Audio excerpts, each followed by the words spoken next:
It's 11 o'clock, so I think we can get started now. Welcome to the webinar, everyone. The title is Women Leaders in Scholarly Publishing, Empowering Self and Inspiring Others.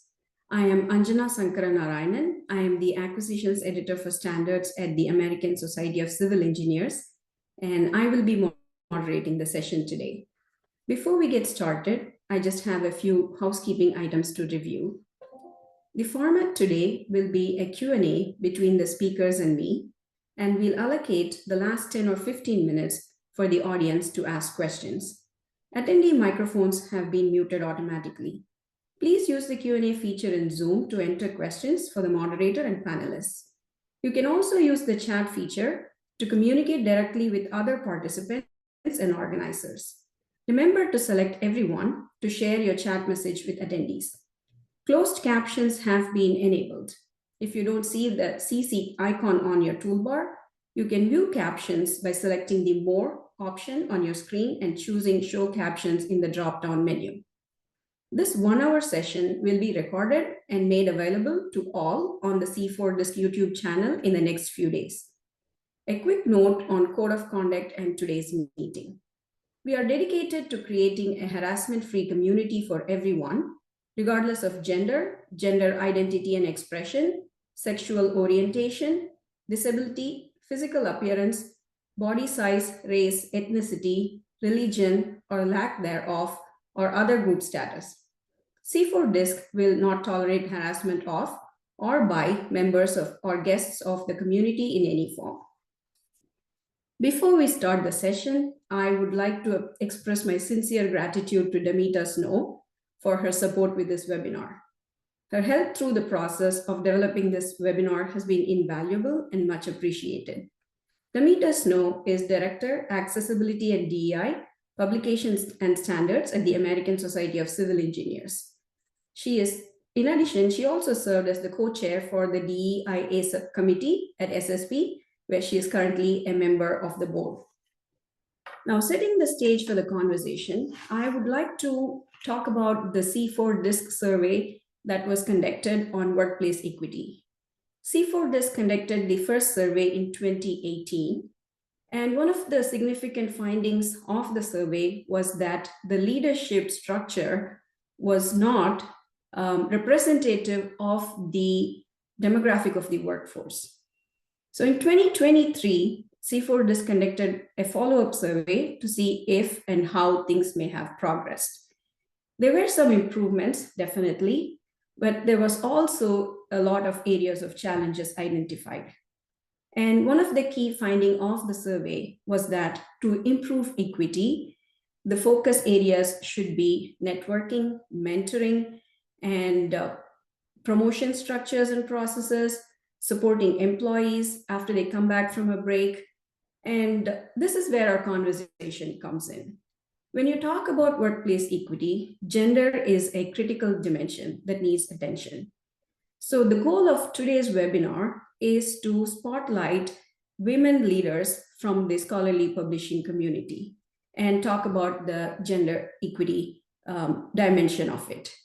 I feel very honored to welcome our esteemed panel of women leaders, and I am thrilled to introduce them to the audience. Ruhi Ghosh is the Ambassador for Researcher Success at Cactus Communications. She is passionate about advocating for researchers and amplifying their voices on a global stage. Through strategic outreach and engagement efforts, she works to build bridges between researchers and other stakeholders in academia to foster productive partnerships that lead to greater success and impact for the research community. Ruhi is a scholarly kitchen chef and a member of SSP's Scholarly Kitchen Cabinet Committee. Welcome to the session, Ruhi. Sarah Phibbs serves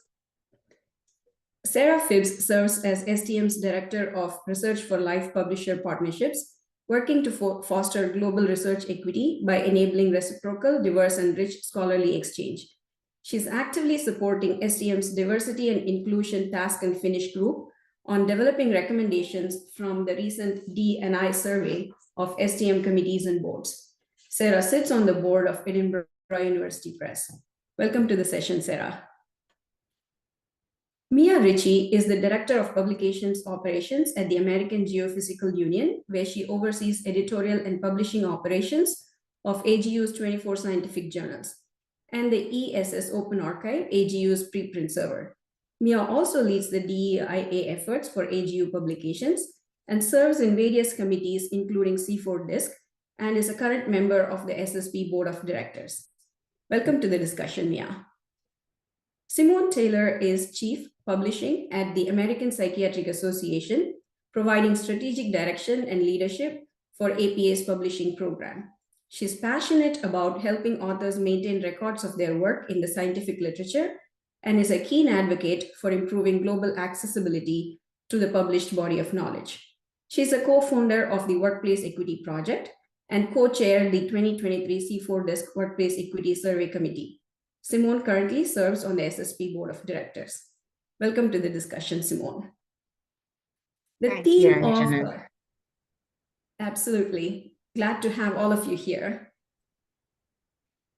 So the theme of today's webinar is empowerment. So why don't we start the discussion with a quick audience poll on how empowered they feel as a woman in the scholarly publishing industry. Susan, if can you please pull up the poll? There are 4 choices, and please let us know which one you relate to the most.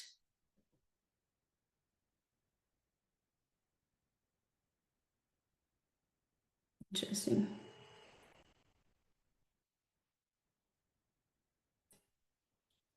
Let's give a few more seconds.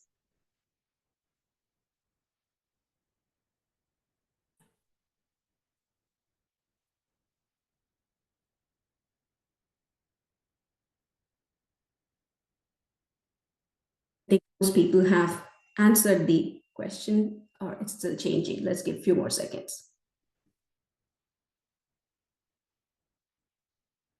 Can I have the results of the poll, Susan? Okay, wow.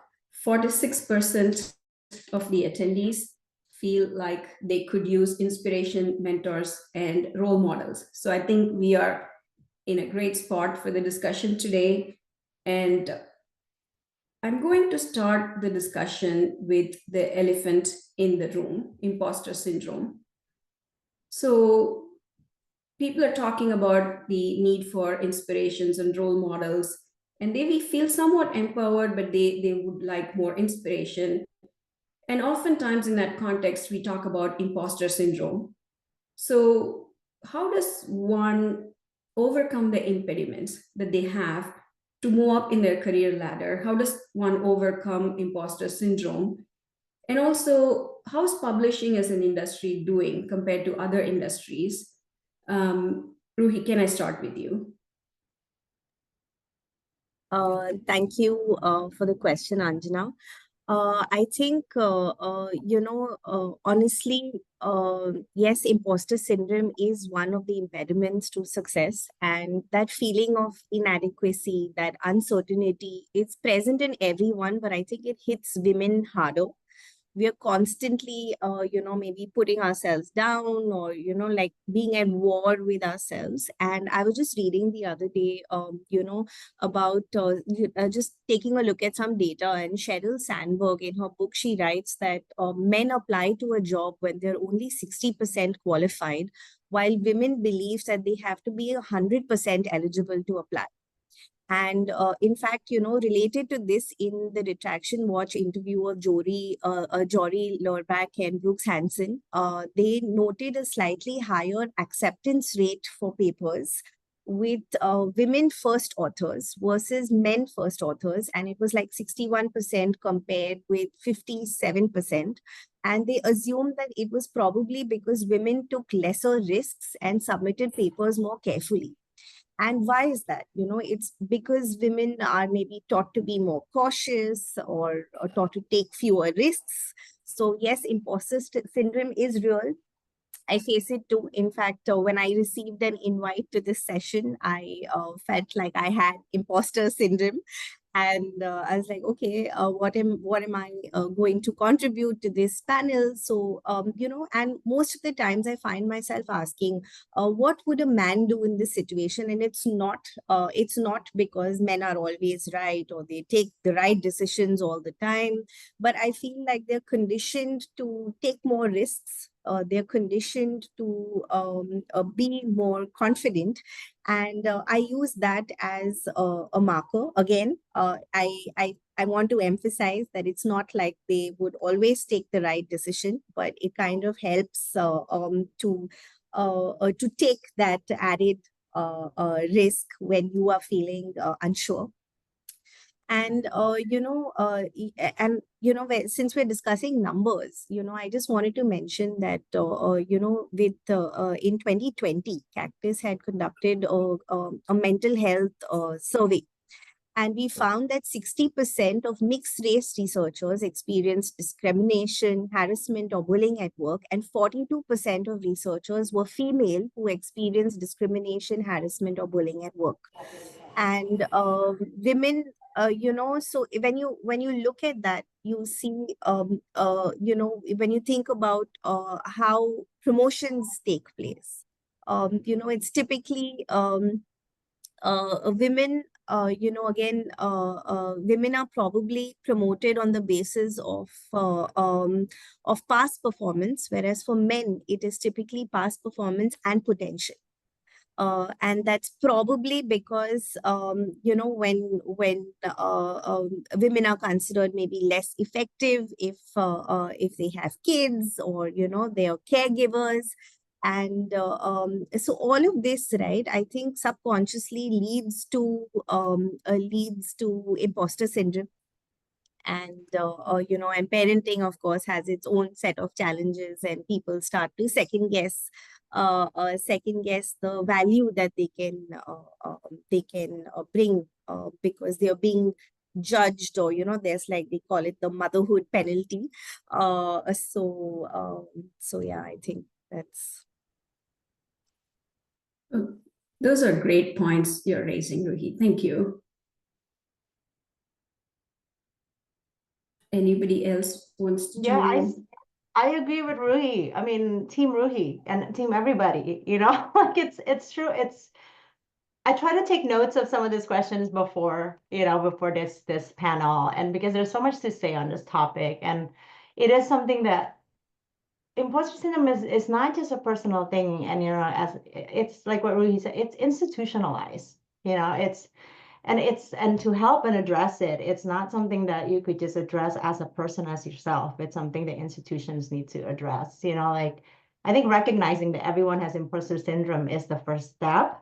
And it's not just women, it's all kinds of peoples and groups. And yes, it is more common in women and historically marginalized groups because of the historical treatment of those groups in societies and in workplaces. And some of the data and numbers that Ruhi has said, but everybody has it. And I think that means that we all could make it better together. This is kind of how I think of it. And if here, I think in this group, if any of you are attending and you are a team leader, a department leader, a senior leader, embrace the power that you have to create institutional cultures and structures that to help break people out of imposter syndromes.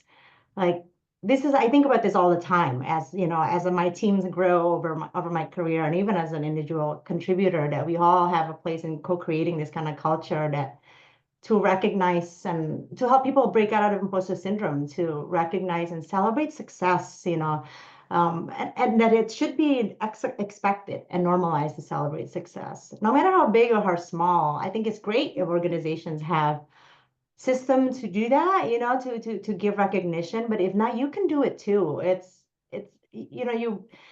You want to create an environment that recognize people, that reduces stress, that promote work-life balance and mental health, and to build confidence in each other.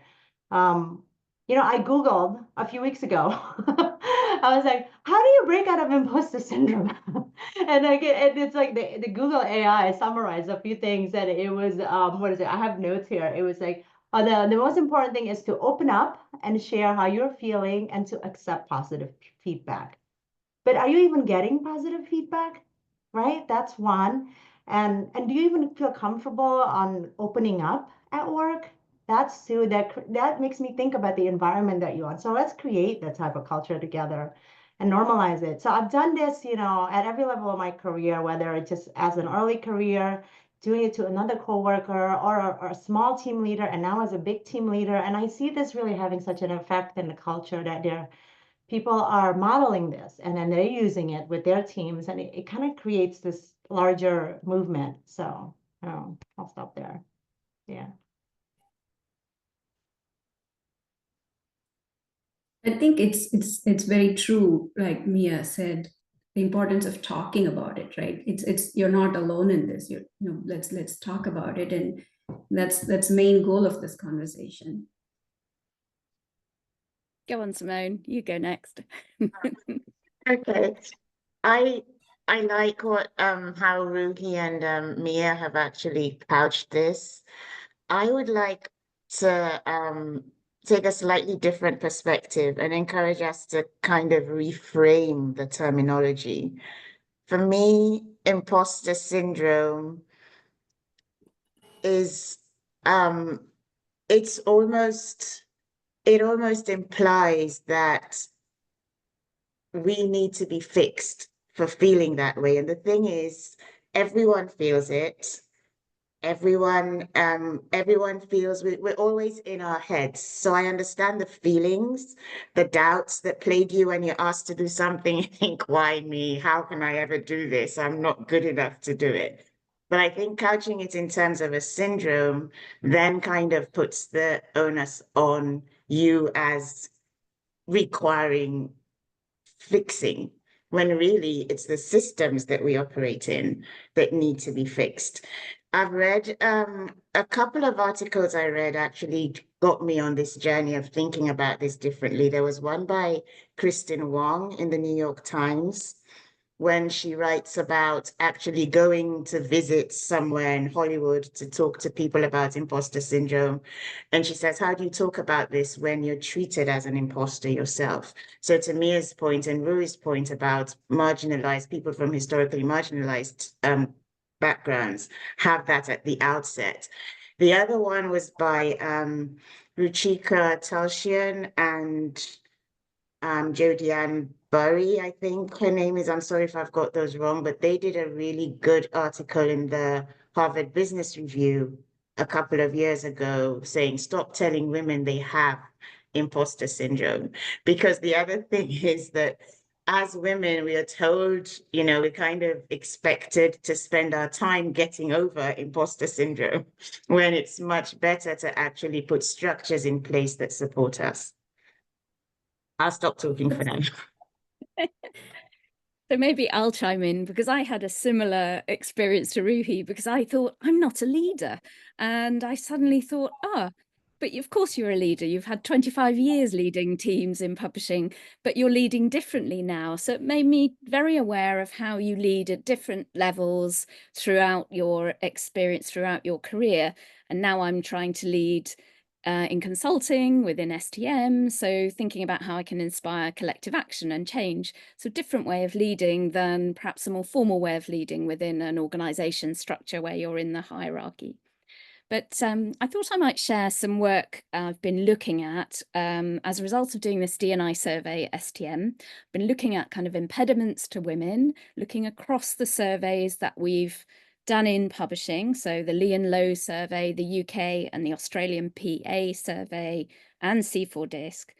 And they all show that publishing has a majority of women employees. They are not equally represented in executive roles. And I think on the boards, which weren't covered in those questions, but I think on the boards would be the same too. And there's some really good data suggests that women thrive in with gender equality leaders at the top of organizations. So I think we need to ensure that we have the women at the top of the organizations. The other thing that's a real impediment to women, I think, growing. So obviously, in addition to childcare, is the increasing amount of time people spend women will spend on adult and elder care, and the increasing knock-on impact that has on their mental health. And we haven't even gone to mention the menopause yet, but I would put my hand up and say, this is one area that I think is really not yet really well talked about within publishing. And in the UK, at least, women over 50 are the fastest growing segment of the workforce. So this is a growing issue that needs to be managed, and policies, etc., to follow. And why are these things important? I think we need policies in place. We need women in decision-making positions, and we need to value the unpaid care that women give on the whole, and have more shared responsibilities for households and families across couples and families. So I think these are things we need to support, and they are the SDGs. They are SDG exact terminology. So that is part of SDG Publishers Compact commitment that publishers can make to bring in place these policies. Thank you, Sarah. Those are some really good points, right? Some of those are not something that we have thought about, and that is the amazing benefit of having a discussion, is sometimes you're exposed to different way of looking at things. It's not all on you. It's not, it's not like you need to change something. Yes, of course, there's some individual accountability, but there's also the organizational accountability. And you all shared some brilliant research studies and articles.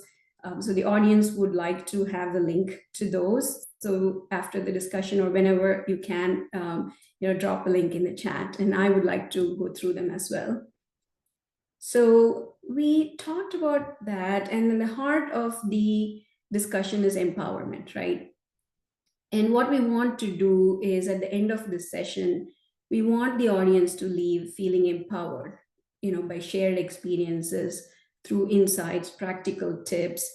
And it also helps to see more people like them in the leadership positions. And that's where I feel like the panel is an inspiration. And to your point, Sarah, the leadership comes in many different forms, right? Let's talk about it a little later. But we also talked about sponsorships and allyships, like the organizational structure. So Simone brought up an important point. It's not all on us. How can the organizations support, and how can you nurture sponsorships? And also, in real life, the organizations are in different stages, right, in their journey towards an equitable workplace. So how do you navigate that? I can start with Mia, if that's okay.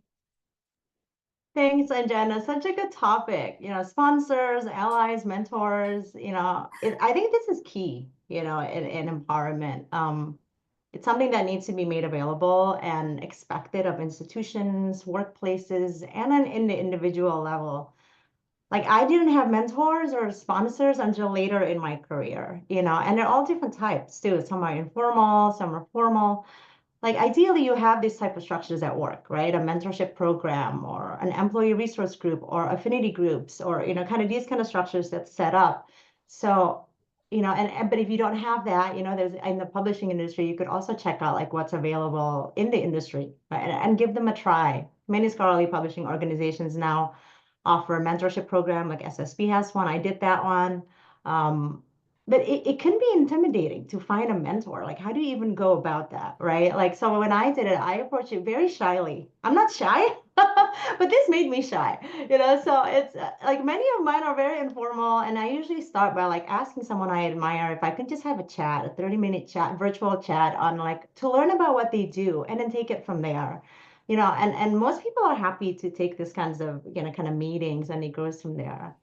I was just thinking about how, like, I was talking to the panel earlier, y'all, and like, I don't know who's attending this webinar today, whether you're early career or you're leaders.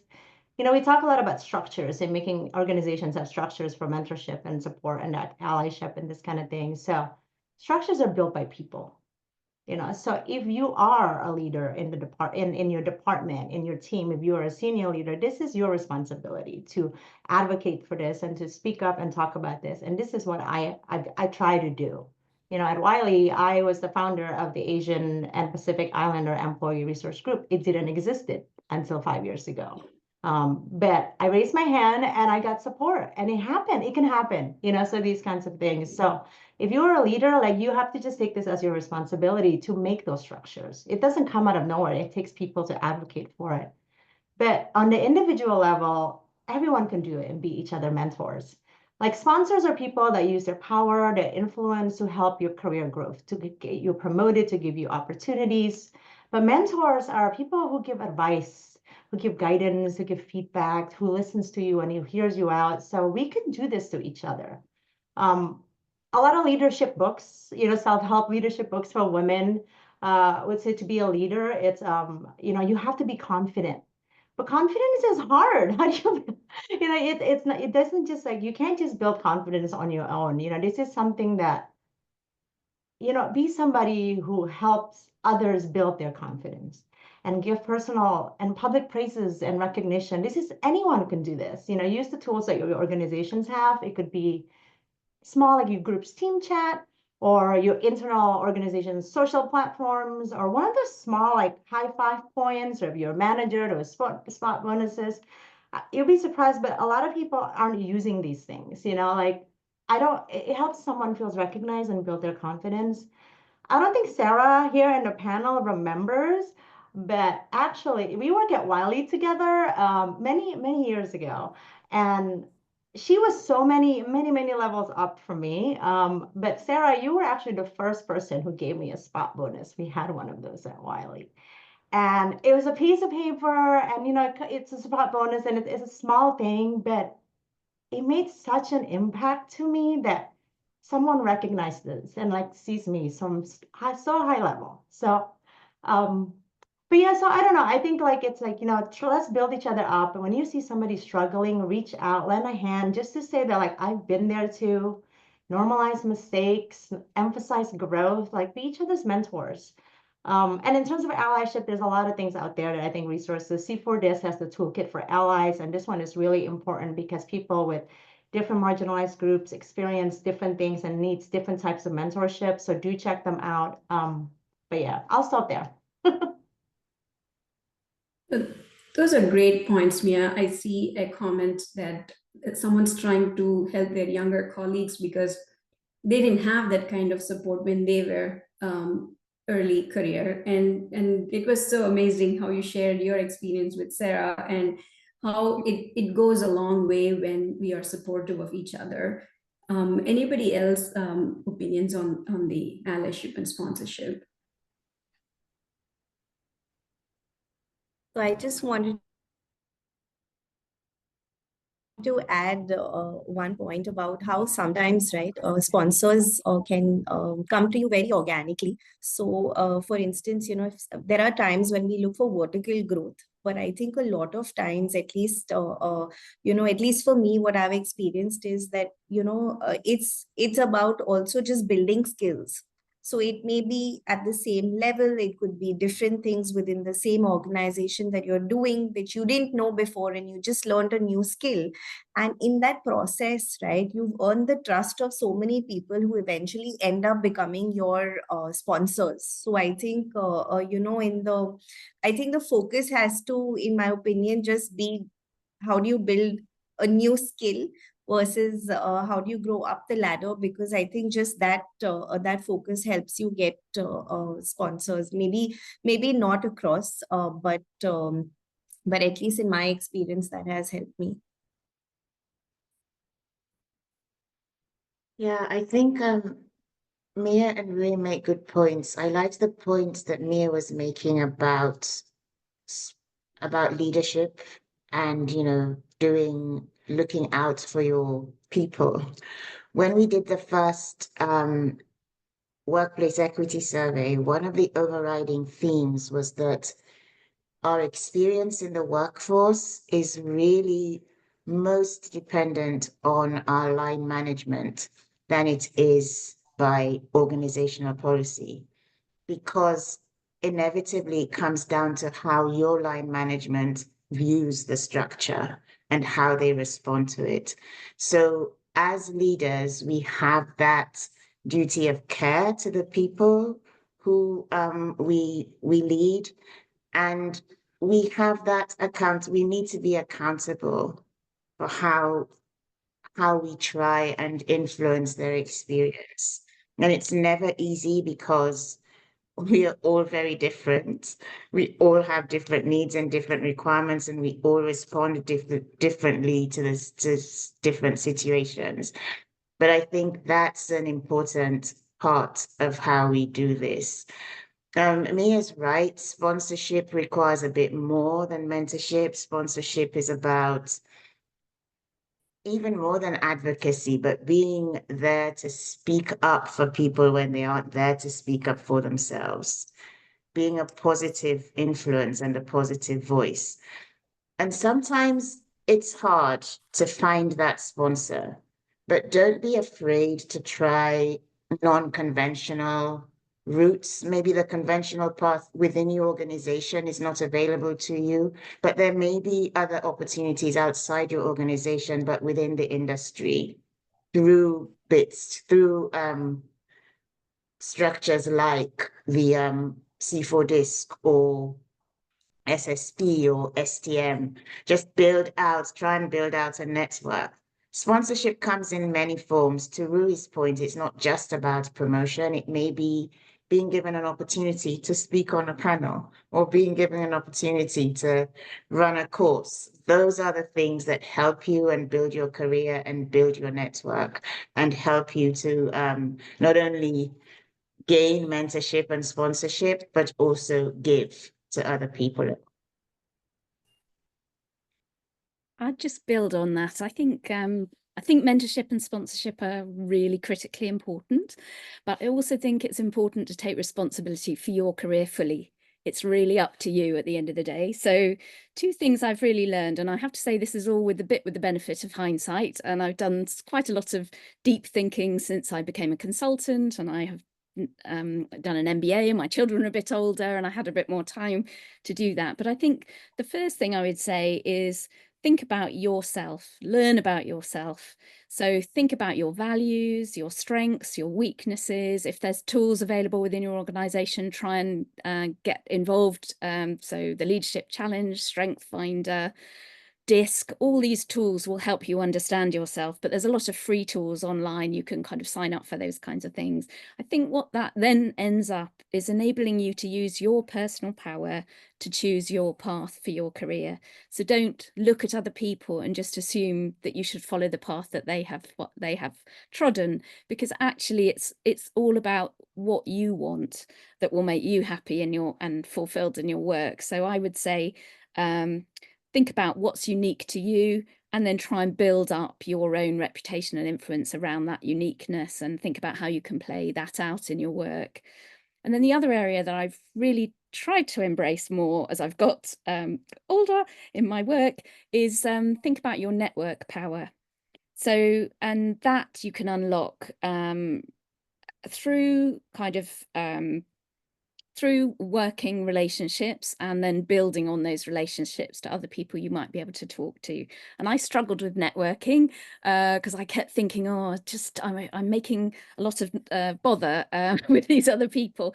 And then I reframed it. I did a bit of reading about it, and I reframed it really as helping other people. And when I could see it as helping other people, and obviously I would get helped in return, I felt that then it seemed more accessible. So that really helped me to kind of build up a kind of network that now I can call on when I need to. See, the power of the network, you can never say how important it is to build the network, to make the time to build the network. And it's just as important as building your skills, right? Like Ruhi was mentioning, and like Sarah, you mentioned taking the ownership of building that network.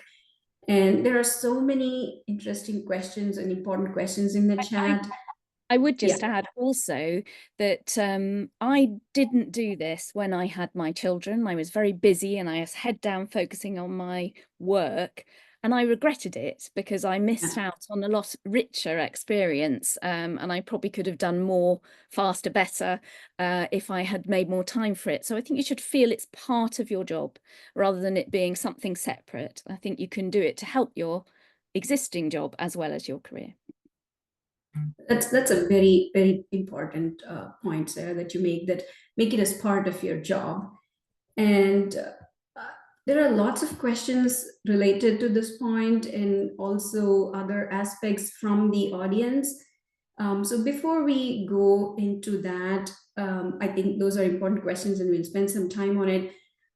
I just want to talk about one other aspect of being a woman leader, right? You become a woman leader, you get to an executive position. In no way it is the end of a journey. In many ways, it's the start of a journey. I mean, what are some challenges you face as a woman in leadership position? What are some unique challenges you face? And oftentimes, and I agree with you, Ruhi, oftentimes you're looking at a male model, right? How do you adapt it to yourself? And audience, if you have experience, how do you overcome those challenges in leadership positions? Please feel free to drop it in the chat. I'm opening it to the panel. Any of you can take it.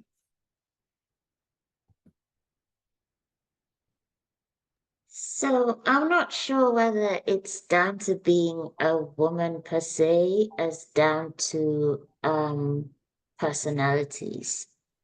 So I think I face more challenges by being an introvert rather than necessarily because I'm a woman. But then there are also, I think it's very nuanced because we've all been conditioned to see leadership through a certain lens. And so we value I don't even know how to couch this or what we value, but they tend to be sort of male-based behavior because that's what we've been surrounded with. And so if you come at a problem in a different way, you're not seen to be. When earlier on in my career, it was very interesting that I was told that I didn't necessarily speak up. But people never said I wasn't assertive. In fact, once my manager said to me, no, don't go on an assertiveness course, Simone, because you probably don't need it. But at the same time, it was sort of because I'm an introvert, I tend not to speak up in meetings unless I have to. Now it's different because I have to lead meetings and I have to speak. So I think for me, it's more about a personality thing than, say, the gender. Yeah, and there's a comment in the chat. Being an introvert and or being shy and or being neurodivergent does make a lot of this stuff really hard. And I feel like that's where we need to work more towards showcasing many different types of leadership, right? It's not always one way that it looks like. So what anybody else's thoughts on challenges of being a woman leader? I agree with Simone. I think I faced similar issues because just the ability to be able to speak up in a room full of people, whether it was men or women, it didn't matter. But it was just oh my God, everybody is looking at me, and I think it was just that. And for me, I think there was a turning point, and a lot of people asked me, what changed, like what happened to you, and that was post my maternity leave. So when I came back, I realized that every minute that I was probably spending away from my son, I had to make that count, and I no longer had time to um, to uh, to to mince my words or be extra polite, because I just had to get work done, and I had to get work done and get back to taking care of my child. And I think that kind of just naturally made me a little more assertive and a little more vocal, because I realized I just didn't have the time to do anything else if I had to be effective. So I think after my maternity leave, a lot of people ask me, what happened to you when you were away. So I will just add here, I've been reading a really wonderful book, which I recommend, called The Authority Gap. And it's its premise is really that women are taken less seriously than men, and we really need to tackle gender bias. And there's just the most amazing, at the end of the book, there's a whole set of actions that different organizations and groups can take, individuals, employers. And so explicit actions would be things like always put 2 women on a shortlist for an interview, because you need at least 2 women there to be sure that there would be the potential to hire them. And also, if you're kind of recruiting on that panel for the recruitment, you need always at least 2 women. Otherwise, you won't hire the woman who's in the who's being recruited. So some really interesting kind of data to support their argument. But the other thing I think is worth flagging here is that women have a preference for a leadership style that's slightly different to men. And there's some really interesting research by some feminist entrepreneurship researchers that I read when I was doing my course. And so they say that women like to be central in a web, and they like to create links rather than top-down hierarchy. And so that kind of just describes a different kind of way of working. And they talk about it as having power with rather than power over. And I think that's a really nice distinction. And I think something I kind of noticed about the way I like to work, but hadn't really realized why I didn't quite fit in the model that was common within the organization structures that I was seeing. So I think it's worth thinking about that. And then the last thing I wanted to say is, for my MBA course, I had to do this terrible thing where you had to reflect on your leadership style, and you had to take notes on leadership moments, and you had to say what happened, your emotions, your thoughts, how you responded, and you had to analyze it and then look specifically at your actual behavior. What did you say? And I realized I was really tentative in meetings, so it wasn't really clear what I was suggesting. And I hadn't realized this until a couple of years ago. And so it made me correct some of my activities. If I really needed to get a point across, I would try to write down what the clear description of that point was. So then I would not and err my way through making my point. That's all great, Sarah. You made me think about a lot of things just now. This one is so hard because like the question is, what are the challenges I've encountered as a woman leader? I'm like, how much time do we got? Is this like an all-day workshop? Like it's I think the higher up I go, as I've become more self-aware and notice things more, and I have more people that I'm accountable for, I'm facing more challenges because I want to do more things, because I want to see more changes, right? So I'm talking now, I think, more in like, as a leader, as a team leader, someone who's like, you know, in that place, and thinking about what you all have said in this panels and about different personalities. And I'm really thinking about also prejudices and stereotypes and in all aspects, you know, race, gender, neurodiversity, and like women with intersecting marginalized identities. Like everybody has unique sets of challenges, right? And like, this is why truly embracing what diversity and inclusion really means in the workforce is so important. Like there's not one, as a lot of y'all have said here, there's not one type of great employee or great leadership criteria. Like this is the weakness, like it's of this kind of thinking. It's not about finding people's weaknesses and changing them, you know, or improving those things. So like, are you seeing it as a leader? Like, are you seeing this person's weakness as a weakness, or are you stuck on this narrow ideal type of what someone should be, right? I've been told that like, oh, one of the comments I've had is like, oh, Mia, you need to learn, you know, you don't know how to back down, you know. And is it that I don't know how to back down, or do you not know how to listen? You know, like it's like these kinds of like thinking, and so I think it's really about identifying people's strengths and creating and hiring diverse teams with people of different skill sets and passions to build a strong team and a culture of collaboration, you know, and using those people's like strengths to build a really amazing culture and reaching your goals together.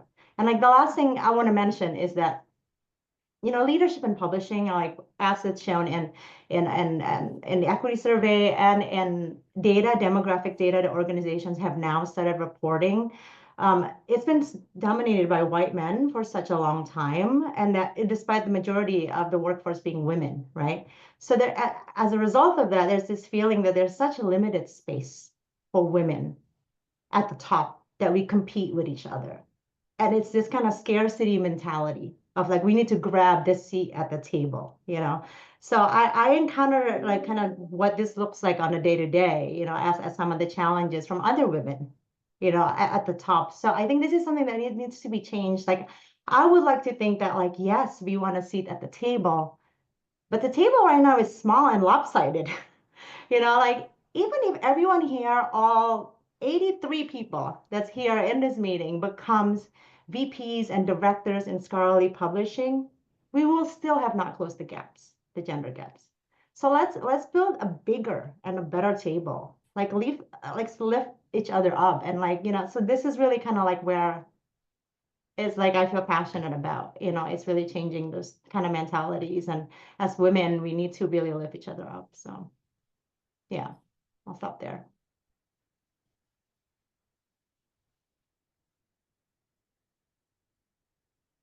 I think those are some amazing points about expanding the diversity of the types of leadership, right? There's no one right way of doing it. So I think we can go to some questions because there are some really, really important and interesting questions in the chat. So one that is asking, can this panel talk about how they balance being in leadership positions with work-life balance? I would be especially interested to hear about examples where leadership roles are specifically created with intention of still having time for a well-rounded and restorative time for life while not working. And I think what the question summarizes is, don't make me pick between work and life. You know, how do we do both? And how can we have a system that allows for both? And I'll open it to the panel.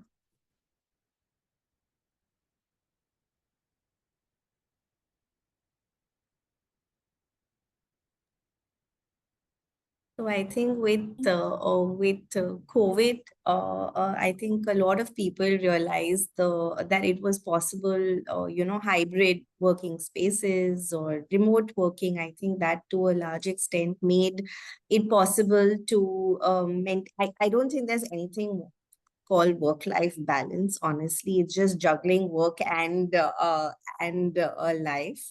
But just taking the you know, I think you know, there are organizations that provide that flexibility. But I think even if it doesn't, right, if we're taking the support of our friends and family to help us in different situations, I think that in itself is one step forward instead of feeling guilty about it. Again, I'm giving you an example with my son the other day.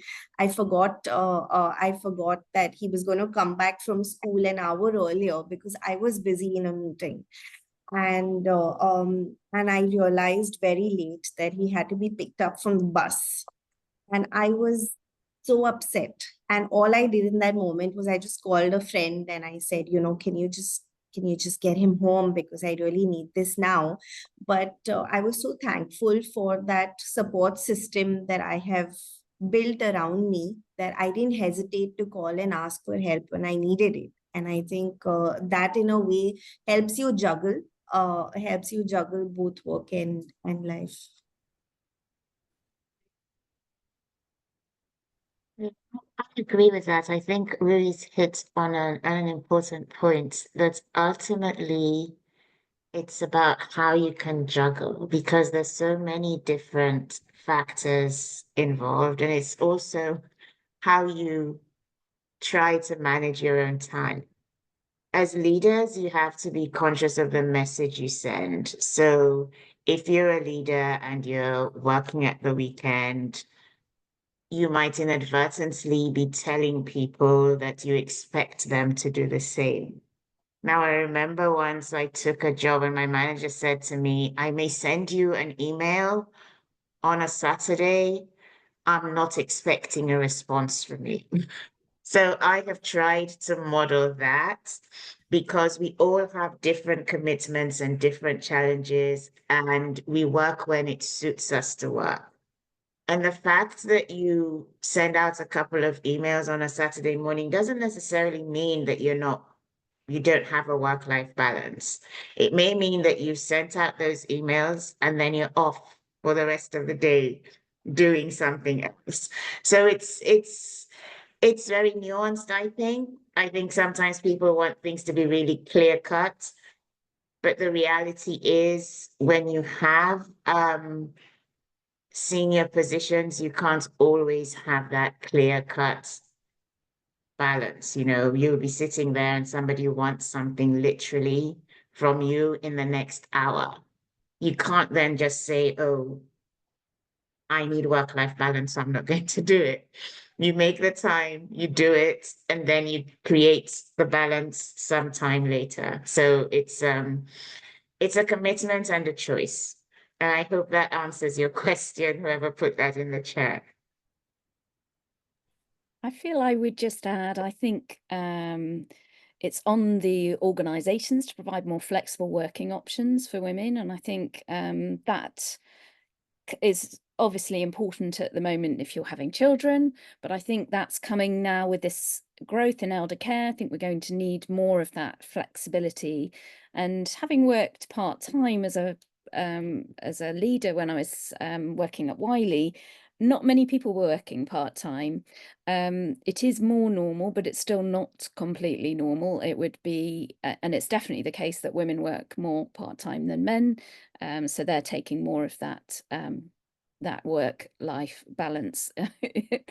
But I think there's opportunities perhaps for organisations to think slightly differently about roles and crafting roles differently. So there's a concept I just learned about from Bill DeLuise, anybody who knows him, about fractional leadership and how people are starting to think about leadership in a slightly different way, and thinking about how you can lead in different projects rather than necessarily leading in a full way with hundreds of people. So trying to redefine that, I think, will probably be important. Yeah, I'll just say agree with what everyone else has said. It's work-life balance is so hard. It's really hard. I love to work. I do, and then I feel guilty about it. I have a son, I don't have a lot of social life. Shockingly, no, not shockingly. I do it to myself. But so this is something that eats at me. It's like, oh my God, what am I doing? I want to do this, but I also want to do this. So I think it's really hard and it looks different on everybody. And recognizing that, work-life balance doesn't always mean I'll be able to close my laptop at 5 o'clock.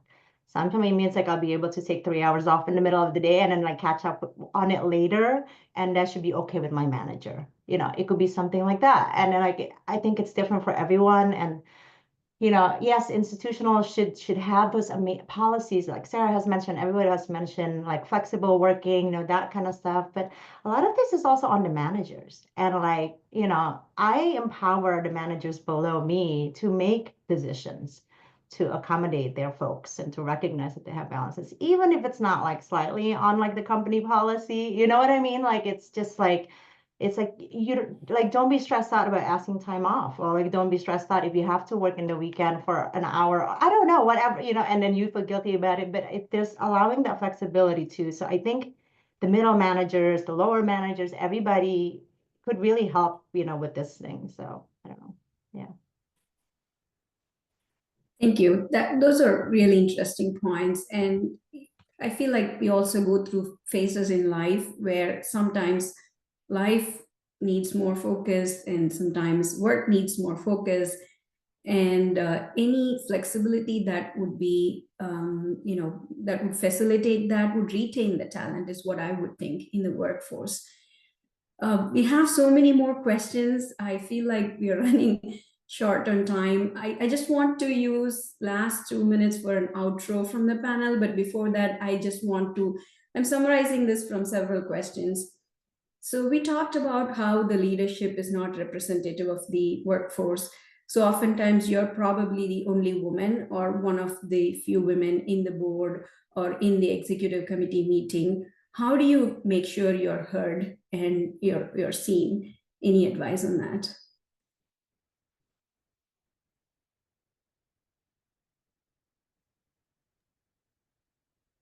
I don't know if this is advice, but just try not to focus on the fact that you are the only one. You're there for a reason.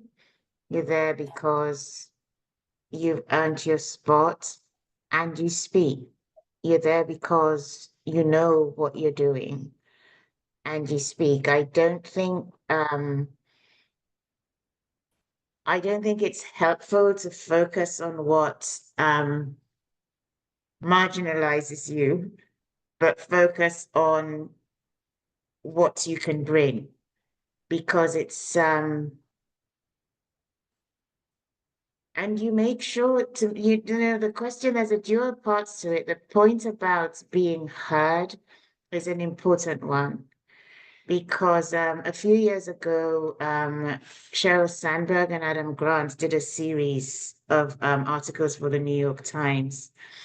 And that was where I learned that speaking while female was a thing, that sometimes you speak and people don't listen and you have to repeat yourself. A technique I've found useful is that sometimes you get interrupted and people will speak over you, and you keep quiet and you let them speak. And then when they finished, you say, "May I speak now?" I used that once, and then it was fine, because then I'd given them enough time to speak and it was my turn. So it's, you know, it just depends on the situation, but I think mostly just try to forget about the fact that you're a marginalized person, or you're in a minority, you're a minoritized person, and be who you are.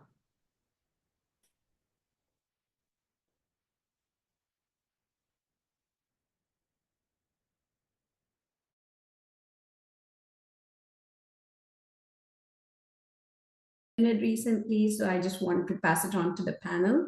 Thank you so much for all the amazing experiences.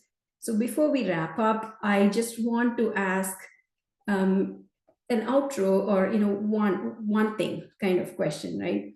What is one thing as a woman leader in the scholarly publishing industry you would like to share with others, or one thing you think is good, important to emphasize or practice?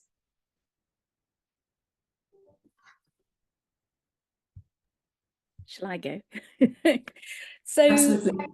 so the thing I was reflecting on that I think's been really powerful for me has been volunteering. So if you can volunteer within your organisation time, that's even better.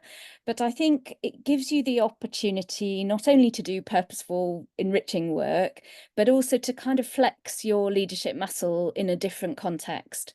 So I volunteered for a group called The Big Gig, and they were a group of entrepreneurs who came together and asked advice.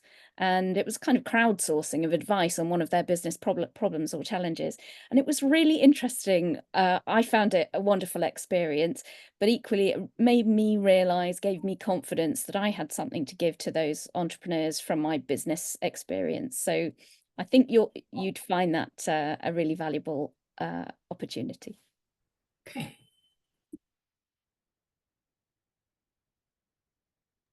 I agree with Sarah. I think volunteering also gives you that added validation of your own, the skills that you bring to the table. In addition, I think just being comfortable with being uncomfortable. I think that for me is important. It's okay to be out of your comfort zone. In fact, it's better if you're out of your comfort zone, because that means you're learning a new skill, and I think that really helps me.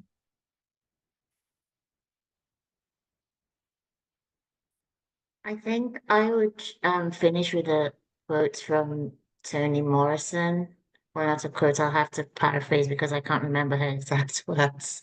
But she said something about always telling her students, when you get these jobs that you've been so brilliantly trained to do, remember that your role is to help others. So if you have any freedom, pass that freedom on to others. If you have any power, use that power to empower others.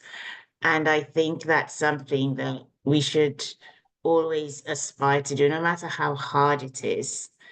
This is just, it's a way of paying forward what we have benefited from.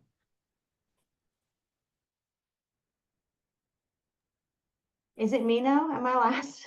Did I not? I'm not paying attention. I'm looking at the chat. Okay, but I prepared something kind of, what is it? My one advice or like closing thing is be curious, be courageous. You are already the next generation of leaders. Just by the people are gonna retire, y'all. Like y'all gonna by default be the next generation. So, and creating a culture, this culture that we want takes time. So you're actually already in it, in building this culture. You're already creating it, and be aware of this. You're contributing to psychological safety. You have power, no matter how small or big, to create a culture that enables women leadership. So own your power to step in, to step up, but also to step back. This is the most important to me. I think that I have to remind myself that like you have to be kind to yourself and your well-being. To sometimes own it, and you could say no. You could stop engaging. I think that's also important to like reserve that power that you have, that energy to use it for other things when it's more successful. I don't know. And yes, like everybody else said, let's lift each other up. Let's do it. Lovely, lovely thoughts. Thank you, panel, so much. And just like the audience, there were so many points that I have taken notes of, and I'm feeling completely invigorated and inspired. So thank you so much again for your time. And audience, you have been the best. Thank you so much for the engagement with the discussion. And thanks again for everyone for tuning in. And I wish you all a great day. Thanks. Bye. Thank you. Thanks, everybody.